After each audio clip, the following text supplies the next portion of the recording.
In this video, we'll learn how to get the fire particles in Fortnite Creative.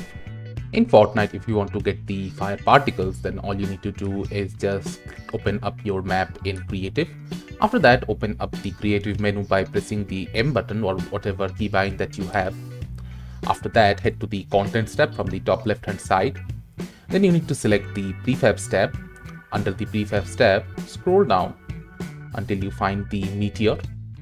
Left click on Meteor and all the meteor particles will open up. Now we'll take the fire particle from the meteor. So these are all the fire particles that are available. You can just select any of them.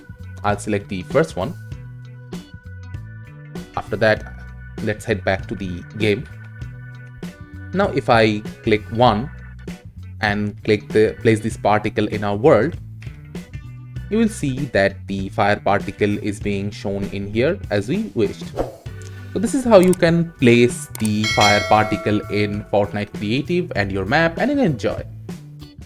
Thank you for watching. Subscribe to our Topical Talks channel for more videos.